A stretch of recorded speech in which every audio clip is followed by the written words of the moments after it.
Unfortunately, we go 0-3 on the three best prop bets for last weekend's card. But we were close on a couple of them. Reese McKee really put it on Angelusa in that third round, and we're close to cashing out plus 1,200.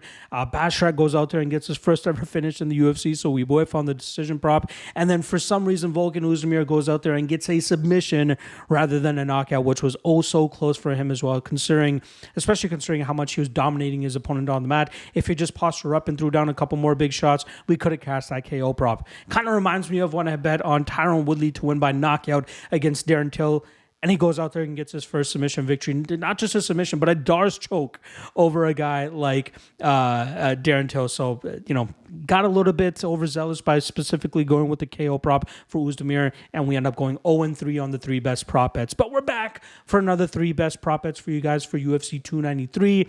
Reminder, if you're looking for Cage Warriors breakdowns, you can find that link in the description below, as I have written breakdowns on the Patreon page. And if you're looking to do your own studying for upcoming cards, Contender Series, Cage Warriors, LFA, AACA, KSW, all those regional promotions, we got you guys covered on the MMA Fight Archive. Link for that is in the description below as well. 7-day free trial for you guys to try it out for free and then realize the value of it and why it's worth it, and why close to 55 members have already signed up to the archive, including top cappers, top analysts, top coaches, top fighters. Why aren't you a part of it? If you do your own studying and predicting too, make sure you leave no stone unturned with the MMA Fight Archive. All right, let's get into the three best prop bets for UFC 293. First of which is going to be a violence bet in the Shane Young and Gabriel Miranda fight. Fight doesn't go to decision at minus 175.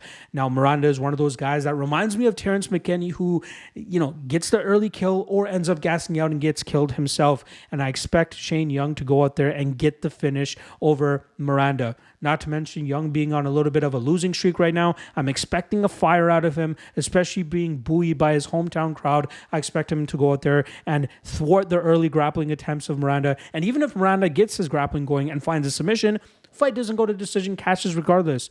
But I think it's going to be Shane Young who ends up getting the knockout, which currently sits at plus 300 if you want to get a little bit riskier. But minus 175 on the fight doesn't go to decision. Expect violence. Second prop that I got for you guys here is going to be Blood Diamond and Charlie Radke under 2.5 at minus 185. Another violence bet here where you got a striker in Blood Diamond and a black belt in Jiu-Jitsu in Charlie Radke. Radke is the former CFFC champion before making the jump to the UFC and is very aggressive when he's able to get fights to the mat. We saw Blood Diamond deal with the grappler in his last matchup in Ryan Kosi, and Kosi got some near submission positions, but I feel like a guy like Radke can capitalize on those positions and those scenarios and eventually get a submission of his own. But obviously on the feed, Blood Diamond is live to get a knockout in his own right, as I believe Radke is a little bit too wild and erratic with his striking style. He's powerful, has some knockout power, so he could potentially even find a club and sub opportunity for himself.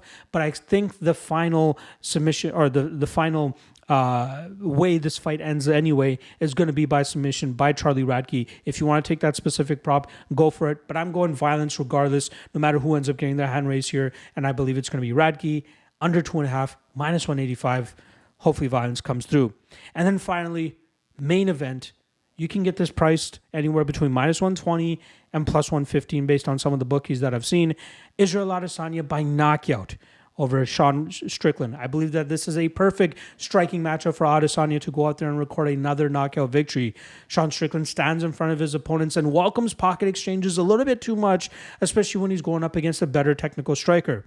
We saw what happens and when he goes up against a guy like Alex Pereira, who obviously has way more knockout power than Adesanya, but Adesanya is a master in terms of devising traps and springing them on his opponents. And I expect him to do exactly that here against Sean Strickland within the first 15 minutes of this matchup.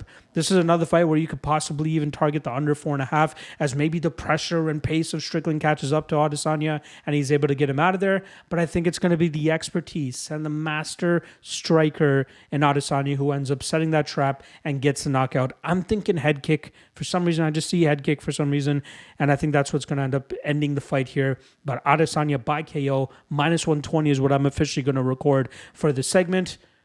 There you guys go. 3 best prop bets for UFC 293. Make sure you guys check out the rest of the segments that I dropped for this week. A ton of great information for you guys for UFC 293 to have you more than prepared for the fights this weekend. Appreciate all the love. Appreciate all the support. And I'll see you guys again Sunday or Monday for the next Contender Series breakdown. Appreciate all the love. See you guys then. Peace.